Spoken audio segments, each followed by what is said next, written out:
Hey guys, Future Hotel here. Just while I was finishing editing this video, I decided to take a look at my statistics and I noticed that I have just surpassed 500 subscribers. So, thank you guys. This is a huge milestone for me. I genuinely didn't think I would make it here. I really appreciate that you guys really want to see me making Halo content. I also noticed that the UNSC Army video, the first video in this series, got over 1,000 views in its first month, which is huge for me. That puts it in my top 5 most viewed videos. I think it's actually number 4. So that's huge. That's great. So I just want to thank you all for the support and the nice messages that you guys have been leaving me behind. It's really encouraged me to keep making videos. So thank you for that. Hello everyone, Hotel here. Today we are going to be taking a look at my Mega Construx Banished and Covenant collection. As you can probably tell, there's a large difference between what I have for UNSC forces compared to what I have for Banished and Covenant forces. I think it's fair to say I'm a bit biased. I tried to split off my collection here as cleanly as I could, by species rather than by faction, as some classes of species can work for both Covenant and Banished armies, like the Elite Miner and the Elite Mercenary, both basically being the same figure. And just like last time, I have the vehicles in the back, which we'll cover after looking at all the figures up front. So, to start us off today, let's take a look at the Grunts. I have them arranged here with regular Grunts making up most of the formation, with the Grunt Mules in the back. In the front of the formation, I have 2 Assault Grunts being flanked by red-colored Grunts leading the formation. Of note, I have 4 of the Halo 4 Grunts from the Ghosts of Requiem set, and I tend to think of these guys as either engineer types or demolition types for this army. Moving along, we have the Jackals. In this formation, I have 1 red armored Jackal as the leader from the Banished Mercenary set, 2 of the more detailed Halo Heroes Jackal Mercenary figures, 8 regular Jackals, and 4 of the infamously deadly Jackal Snipers. Of note, I also have 2 more Jackals still in packaging from when I purchased a Halo Infinite Warthog from a reseller about a year ago. I never got around to taking them out of the packaging and putting them together, and at the end of the video I'll expand on some of the figures that I've still kept in the packaging to this date. Let's take a look at the elites. To start them off, we have the leader up front. This would be classified as either a general or a warlord, depending on whether or not they're in the Banished or the Covenant. I believe that as this was a Banished figure from the Scorpion set, it is a Banished warlord. Behind, we have 3 elite ultras, with 2 of them having the classic white armor scheme, and the third having a red armor scheme. Behind them, we have 4 red elite mercenaries from the Banished Garrison set. Next, we have 12 blue armored elites, with them either being elite miners or elite mercenaries, depending on which faction they belong to. Of note, 4 of these elites are from the Ghosts of Requiem set, and are technically a named character when they don't have a helmet on. As I like to stay away from named characters in my mocks, I use them with helmets and as generic soldiers. Moving on, we have the Brutes. To start them off, we have a group of chieftains, with 1 being the primary chief, and the other 3 being the sub-chiefs or chiefs below him. I am not well versed in Banished or Covenant army structures, especially when compared to how I do my UNSC structures.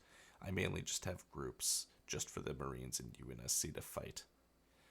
In this group of chieftains, you can tell who is the main one by the red-colored armor shoulder armor and the detailed gravity hammer, while the other 3 chieftains have gold shoulder armor and non-detailed gravity hammers.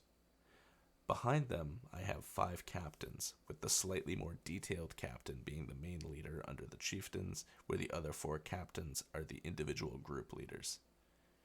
Back here, we have quite the assortment of brutes, the first line being 4 generic brute warriors from the Master Chief versus Brute Warrior packs that they used to make. I went on a spree when they went on sale once and bought 7 of them just to build up regular brutes. Behind them, we have 4 non-detailed red brute warriors from the Banished Garrison packs. I know they aren't as detailed as the brutes in front of them, but I love the color on their armor so much more. The camera doesn't quite capture it well, but it looks so nice in person. Next, we have the first of our 2 Brute bodyguards from the Wombat drone set. With him are the 3 remaining Brute warriors from before.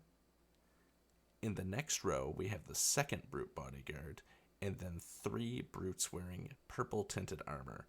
I used to use them as bodyguards in my mocks before getting actual bodyguard figures to replace them.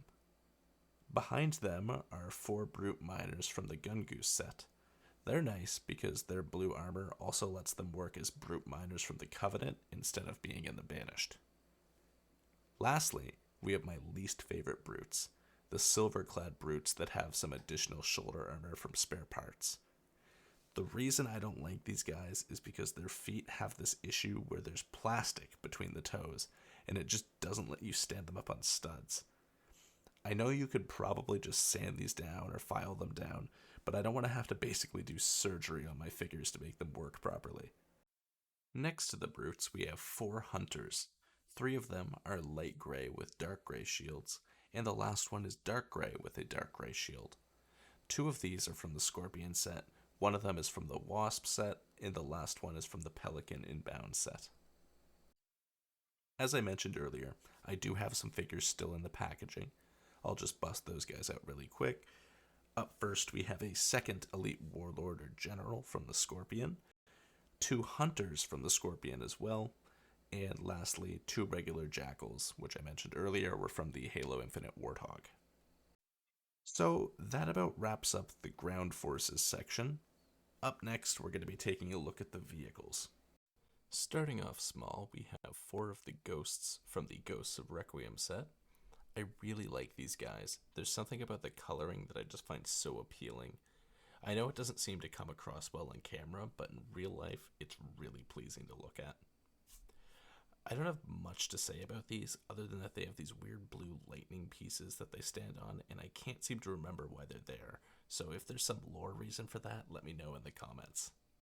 Over here we have the hologram of Escharum from the Banished Phantom, who is technically not a real person, but a hologram instead, so he fits over here.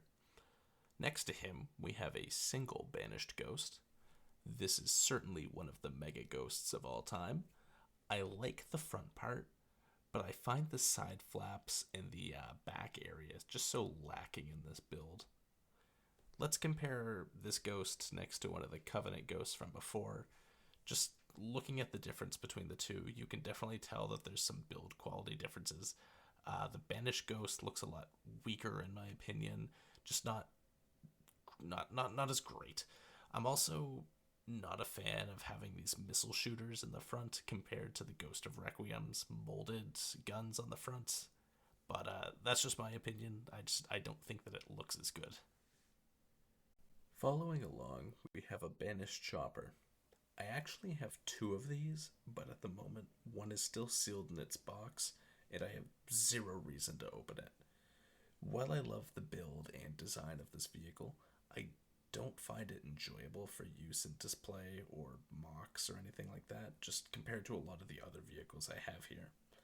I don't find that it likes to stand up well, and it's a pain to get it to work with scenes you're trying to make, so I opt to not use it when possible. You can tell because the Brute that I have driving it is an old articulation Brute, and I really don't like mixing between new and old when possible. I also have this turret here, which I believe was a Dollar General exclusive set in the US. It was just this turret with an orange Grunt conscript and I believe a Hazop Spartan with a shotgun. I picked it up just to get the Grunt and to have a Banished emplacement, which I still don't have a lot of anything like that. And I got it off of Walmart Canada's website of all places. I'm not sure how it ended up on there because typically we don't get US exclusive sets anywhere in Canada, so that was pretty cool. Alright, next up we have the Banished Skiff here. Mine has certainly seen better days, as I did take the cannon off because I wasn't really a big fan of how the stock cannon on this set looked. I tried to make my own, but I never really liked anything I made either, so I just use it as a place for a sniper to perch instead. It's a really nice set. I love the build, but my one gripe is that it can be a real pain to get any figures into the bay and have them being transported. Unless you're going to have them sitting or standing along the gray bit along the cargo hold, getting anyone deeper is a real challenge. I think it's visually very nice and a very unique set. I really like the driver chair area up here where you can basically position the driver around as if he's moving with the force of the skiff moving. There's a play feature where you turn the thruster on the back and it rotates the front turret. I don't really use this or think about it as I find it just falls apart easily. Like you just end up with the gears falling off or it unaligning and it just stops working. Overall, it's good to have at least one of these guys in your army to make it even just a little bit more intimidating. I do regret not picking up at least one more of these guys. Behind the skiff, we have two Banished Banshees. I really like these guys, actually. I didn't like them at first when I got my first one because they just looked off to me for some reason. But after playing a lot of Halo Infinite, I realized that they're actually really accurate to the game models, and that makes it a-okay in my books. Going back to the Covenant side of things, we're going to take a look at the Wraith. This is actually the original Wraith, or the first Wraith that Mega Blocks at the time made. I had it as a kid, and by chance, when I started getting back into the Mega hobby, I found it nearly fully intact inside of a bin. This is the only set that I still have from my childhood, and it holds a very special place in my heart to do that. As you can see, there are some pieces missing, and I've had to add some pieces just to try and restore the look as best as possible. It does still open its cannon at the top, and that's all intact. I have all the little blue pieces in there, so it technically is able to shoot still. I have this Elite that has a deformed leg hiding inside of its turret here. I'm not sure if this is how the turret was originally, but I've set it up this way with either the original part or a part that I found. And as you'll see here, I had to cover up the bottom of the driver's hatch with Lego just because I was missing some pieces below and the driver would just fall out before. Next up, we have the Banshee from the Arbiter's Quest set. I have mixed feelings on this one, as I feel like its wings shouldn't be as angled as they are. I might just be misremembering how it was in Halo 2, but to me it just looks off. It is a very detailed set, and I like how it had the option to choose between the Covenant Banshee and the Heretic Banshee. I felt like that was really nice to add. I struggled to find this set, it was pretty hard. I only found it by chance when I was out of town visiting a friend. We stopped by Walmart and they happened to have one in stock. Here we have a Shade turret with a friendly blue grunt operating it. I find the flexible frame kind of weird in a block-built set, but I think it serves its purpose well enough, although I find it makes it a bit hard to put figures into the turret. I do see a big flaw in this turret, is that when you try and adjust the cannons up or down, you have this happen. So I feel like it would have been nicer if the cannon was just independent from the shield piece just to avoid that issue, but otherwise I like it, and I wish that I got a few more of the Wasp sets just to have more of these guys. Alright, to wrap up what we have left, we have the Banished Phantom. A surprisingly hard to find set around here. I saw it once in stores, grabbed it, and it was never around again after that except online, where it costed a bit more than I paid in store for it. This is a really nice set in my opinion, and since it's my only Phantom, I love it. I know this doesn't beat the Covenant Phantom that Mega made a while back, but I think this is pretty good, especially without all the molded pieces that the other one had. It still looks really good and accurate to Halo Infinite's Phantom, so I love that. I like using this in mocks, as it makes a good deploy point for banished forces, and I'm truly glad to have this set for my army, so you'll probably see this a lot on this channel. Last, but certainly not least, we have the big guns, the Banished AA cannons. I wish that I had been able to get a third one of these, just because, that one mission in Halo Infinite, but I have two, and I feel like that's basically enough. I think that they are very nice looking, despite not being anywhere near scale, understandably. They're very good for making mocks and scenes. And actually, the first battle mock that I plan on putting together for this channel is a raid from the UNSC onto a Banished AA position using these AA guns. I love the design of these. I love the mobility that they have, and I especially love this little play feature of their generators popping off. Like, who asked for that? It's great. Alright, folks, that brings us to the end of today's video. I hope you guys enjoyed my army updates. I will try to do more of them in the future if I get any large additions to my collections, but as it currently stands, that probably won't be anytime soon. I know that this army wasn't much compared to my UNSC army, but I hope it was at least an enjoyable video all the same. Thanks for watching, everyone. I appreciate each and every one of you and all the support you guys throw my way. Please let me know any thoughts or questions you have down in the comments. I really enjoy reading the messages you guys write me.